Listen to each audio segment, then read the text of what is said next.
Hi guys, and welcome back to another video game with Powers. I'm Jake. In today's video, I'll be showing you guys a solo playthrough of the board game Castles by the Sea, coming to you from Brotherwise Games. This is going to be designed by John Benjamin and Michael Xuereb. I hope I pronounced your name right, Michael. And the artist here is going to be Marby Kwong. Castles by the Sea is a 1 to 4 player game around 30 to 45 minutes, ages 12 plus.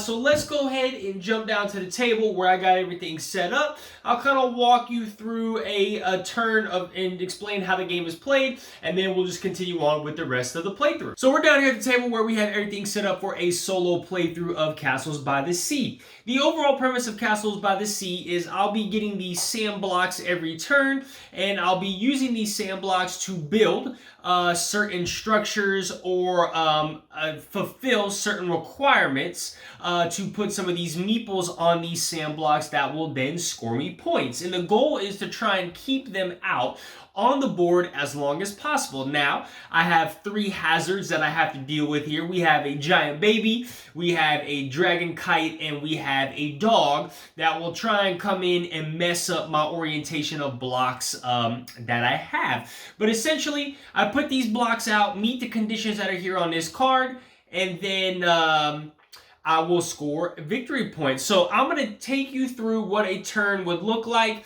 and explain the game in depth a little bit more while taking these turns, and then we'll move on to the rest of the playthrough. So the first step you're going to do is gather, which is going to take 3 blocks from your little supply and place them in front of you. At this point in time, also, if any of your pieces got destroyed, now for the purpose of this game, pieces are considered your meeples or structured. If any of those pieces got destroyed, for however many of those pieces got destroyed, you would gain additional sand blocks. So here you can see on your board here, let's say I had 2 to 3 pieces destroyed, I gain an additional 1. 4 to 5 is going to be 2, 6 to 7 is 3, and so forth. So depending on those amount of pieces that I have destroyed, I will gain additional sand blocks. So I have none, so I'm starting with 3.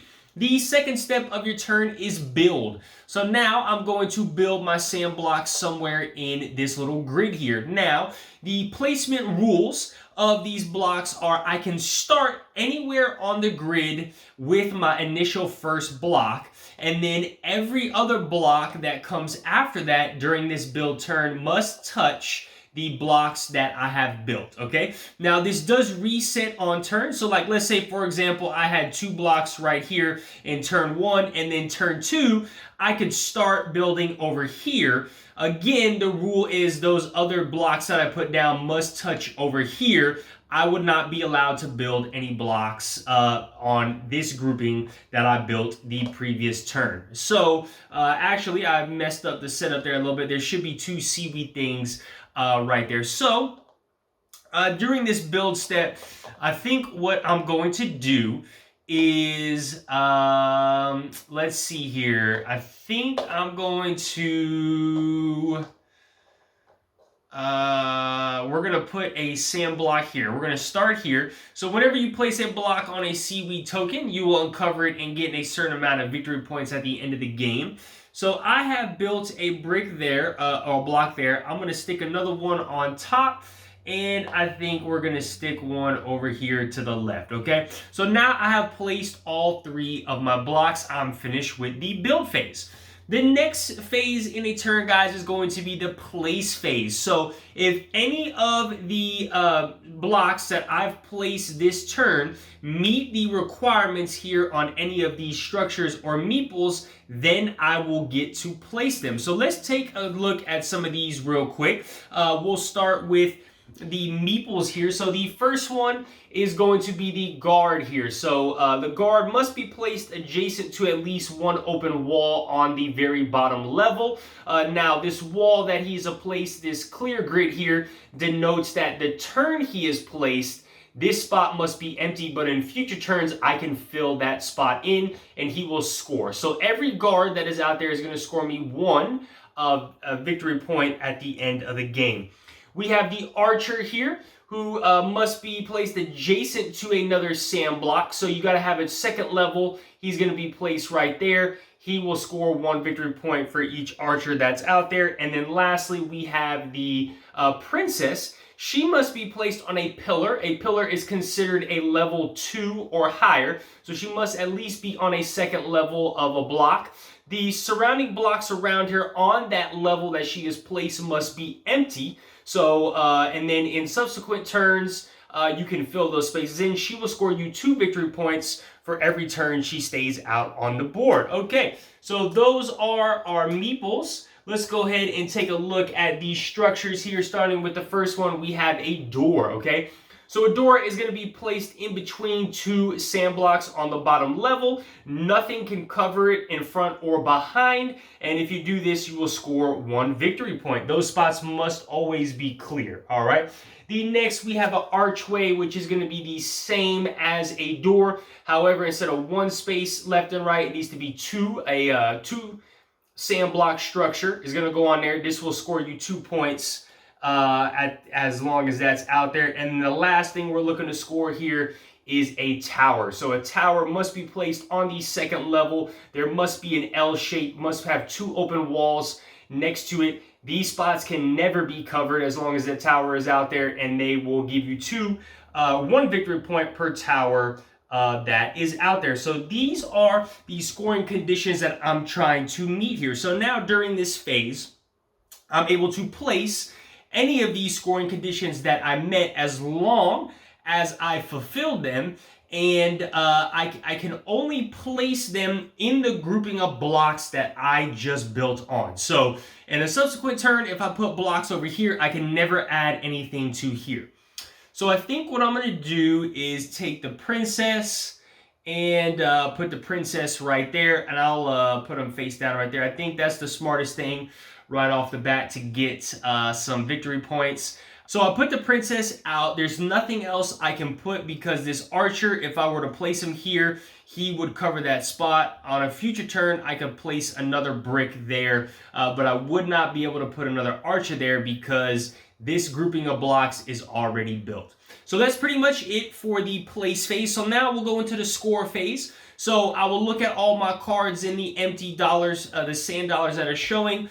And so there are 2 sand dollars showing for this princess, so I will score these 2 points. And then the last thing we're going to do is go to the hazard round, okay? So like I said, you have these 3 different hazards. What I'm going to do is flip over the top card of the deck and move that hazard those amount of spaces. Now in the solo mode, the hazards will only activate when a 3-level exclamation mark comes out. So this baby is going to move 2 spaces. The dragon is going to move 2 spaces. And the dog is going to not move at all. So these hazards, if you see on these cards, guys, they're each going to do certain things. So the giant here is going to remove all of my figures or meeples that are in the lane that it is covering there. So for this example, all these 3 entire lanes here, it would remove all my figures. So if this baby did activate, my princess would be gone, okay? The dragon here is going to remove all pieces and blocks from the top 2 layers. The bottom layer will never be removed there. And then the last but not least, we have the terror here, which will remove all pieces and sand blocks from the closest tile that is in that lane. So those are what I'm trying to look out as well. So we moved that and then they didn't move. So you notice these different spots here around the board, that's where they're going to move, okay? And then at the end of the round, you have scoring objectives for this solo mode that I forgot. We'll take a look at these that I can meet. So my 2 scoring objectives is building this foundation will give me 5. And then a last line of defense, have 3 of your pieces adjacent to the tide pool will give me 3 victory points as well. So that is how one round will function here. And so we have the round tracker up here. So since that was my first round and we're getting ready to start the second round, we will go ahead and move that sundial. So none of my pieces have been destroyed. I go ahead and gain my 3 blocks. I can go ahead and place these 3 blocks out, which I will put a block there. And uncover these, this 2 point, we'll put a block there, and we're going to put a block there, okay? So now we would go into the place phase, so I can take an archer, and put him on the wall. And then also I have an archway that I built as well. My big hands will not be able to fit all that. Okay, so then I placed an archway as well. And so that is all of the pieces that I can put out for right now. So I'll go ahead and score. So that's 1, 2, 3, 4, and 5. So I go ahead and score 5 points for that. Did I meet any of these scoring conditions? No, I didn't meet any of those yet. And then we would go into the hazard phase. So we got baby going for 1 and 2. We have the dragon is moving to 1. And the dog is moving 2. So with these hazards, I do believe there's only one 3 exclamation mark. I think there's 2 2s and 2 1s, and then maybe just a blank. In the regular version of the game, what you would do is add up the number that is on there before they would activate, but you would only choose 2 as the starting player. Okay. So that was another round there. We're moving into round number 4. The solo mode of this game does fly very quickly. So I get another 3 blocks at my disposal here. And maybe want to get some of these doors out here. Actually, there should be a little a thing here. Which I think that's actually what I'm going to build on next. So we'll build here. Okay. Get this 2-point seaweed token there. I can place a door in between there. And do I put a tower out? Yeah, let's see. Well, no, the tower is going to have to be... it's going to have 2 open walls. So that would technically work, but I'm just going to do that. We'll get the archer out there and leave it. Okay, so that's my placement. Now we can go ahead and build. So I got a door here. I'm going to slide the door in there just like that. These stones these stones right here are automatically out on the board, and you can use them to do certain things. And I'm going to place my archer right there. Okay, so now we'd go ahead and score. So we got 1, 2, 3, 4, 5, 6, 7. Okay, so we have a 5. I'm going to trade in these 2. And, well, actually 5, that doesn't work. I almost lied there. 6, 7. I don't know what I was thinking there. All right. So I got 4 and 7. So that's my 7 down. Okay. So now we would go ahead and see, do I have any of the scoring conditions? Have 3 of my pieces adjacent to the pool. I got 1 piece. I got 2 pieces adjacent. So maybe next turn I need to build over here. And complete that. I don't think I'm going to complete this foundation. I'll do that at the end of the round. In the solo mode, I'll talk about that. I forgot about that as well. Let's go ahead and flip this over. So baby 1, okay. Man, I'm getting really lucky here. Dragon 2, 1, 2, and 1 and 2. That's not good. That means they're all about to activate in the same turn. Okay, so I think what I'm going to do is discard this foundation to draw a new card. In the solo mode, you can discard or complete 1 at the end of every round. Okay, we are moving on to the next round here, so I'll get another 3 blocks. And like I said, I want to try and build up in this way. So I think what I'm just going to do is lay 3 blocks. 1, 2, and 3. Okay, so 1, 2, and 3. Okay, now I can go ahead and place. So what I could actually do is place a tower. That might be work. So place a tower there with those 2 walls that are gone. Can I place a guard anywhere? Must be adjacent to at least 1 open wall. Can't have anything there with that tower. Yeah, this guard could technically work, because if I put him there, he is adjacent to an open wall, which is considered right there. So that could work as well. And so that is all I can place for that round. All right, so now we'll score. So that's 1, 2, 3, 4, 5, 6, 7, 8, 9. Okay, I'm going to trade in this 1 and just grab 2 5s. All right, so we grab 2 5s.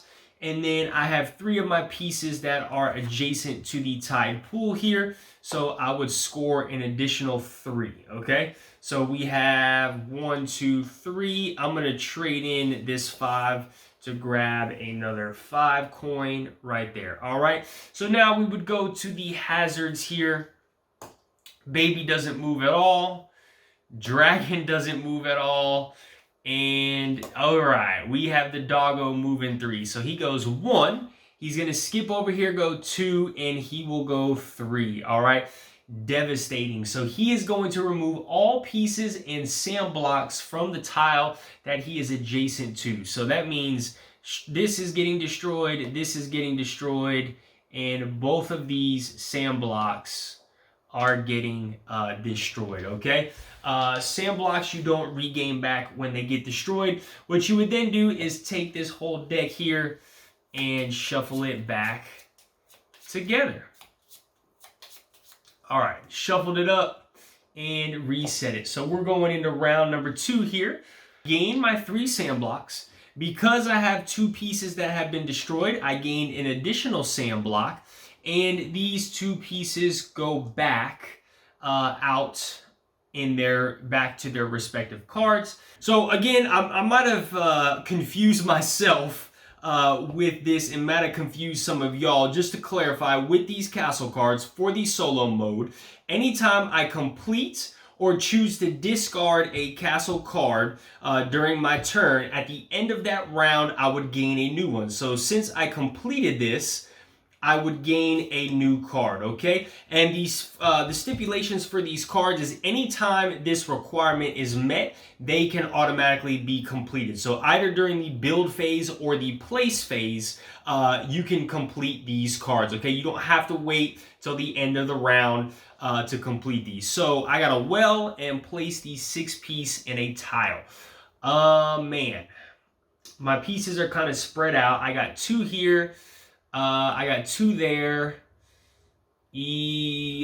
Okay. That's a lot of points though. I don't think I'll be able to get that well in. So might want to start looking at trying to complete 6 in a row. So I think I will discard this well. Okay. So I got 4 pieces here.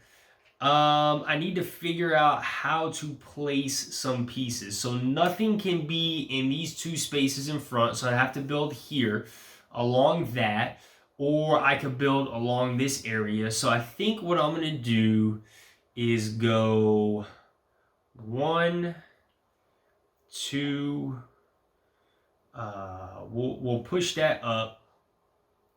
So it's 1, 2, 3, and then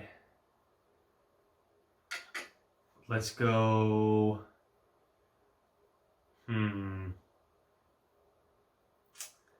let's go 4, okay. All right, so I've placed my pieces, so now I can figure out, I can put 2 guards out. So I can put a guard there, and I can put a guard there because they're adjacent to open spaces, right?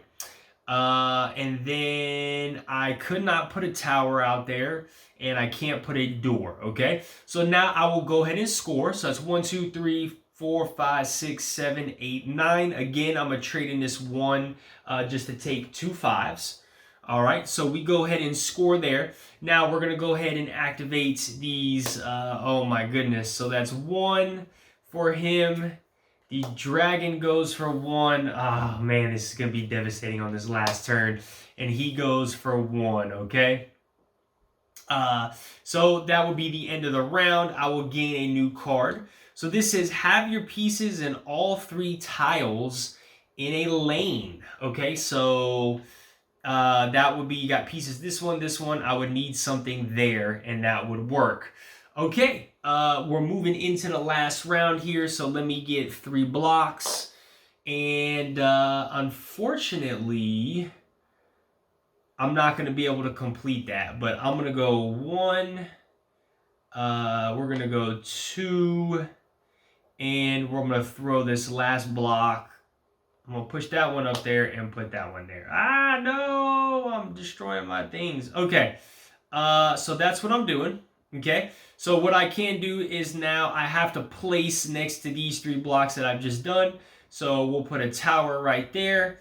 We'll be able to put a door there, and that is 1, 2, 3, 4, 5, and 6 pieces, which will complete that and give me 5 points. All right, and then we'll go ahead and now score that all my blocks are done. So that's 1, 2, 3, 4, 5, 6, 7, 8, 9, 10, 11. Okay, so I will get 11 points for that. That's a big turn, and now here comes the devastating part of the game. All right, so baby is moving 3, so he's going 1, skipping both of these, 2 and 3. Okay, so for him, what is his card again? So he will remove all figures in that lane. So this is going to get destroyed, and since this is the last round, it goes back to square one. So I'll need to shuffle his deck up here in a second. The dragon. All right, the dragon is going to activate. So dragon goes 1, 2, and 3. So the dragon will clear all level 2 bricks and pieces in that lane, which that's the only one, so I lucked out. And then we're gonna move the doggo 1 and 2. Okay, so these 2 decks need to shuffle. So now before the game is actually over, what we're gonna do is go through one more hazard phase. So we go through one more hazard phase and then we score one final time. Okay, we're gonna score one final time and then we will add up all of our points in the game, and hopefully I can survive this round right here. So the final scoring here. All right, I survived with the big bad. All right, the baby dragon. Man, I want a 1. I want a 1 on this dragon or a 2. We don't want a... Okay, so I survived with the dragon, and then we survive with the doggo. Okay, so we go ahead and score one final time. So we're going 2, 4, 6, 7, 8, 9, and 10. So I get an additional 10 points for scoring that as well. So now we would just go into final scoring and see how many points. So we got 5, 10, 15, 20, 25, 30, 35, 40, 45, 50, 55, 60. Okay, 2, 4, 6, 7. Okay, 67 points. Woo! That's my best game yet. I can tell you that for sure. So 67 points. Here is our scoring track there. So 60 to 69 points is a guardian of the sand. I have become a guardian of the sand, and I think I've completed oh no, that one says without completing any castle guards. So they got these cool little objectives here, these challenges for you to complete, and some more solo challenges as well. All right, guys. Well, look, that is a solo playthrough of Castles by the Sea, man. That was by far my best solo run. I think the best I had before that was like 55 or 56. So it's cool to earn the Guardian of the Seas title for being in that 60 to 69 range. If you enjoyed this content, please hit that like button, smash that notification bell. If I made any rules mistakes, please go ahead and drop them down in the comments below so I can go ahead and pin them to let anybody else who watches this video in the future know what those corrections are. And as always, guys, if you are not subscribed to our channel, please go ahead and subscribe so we can keep bringing you more awesome content. All right, guys, y'all have a great one. Bye.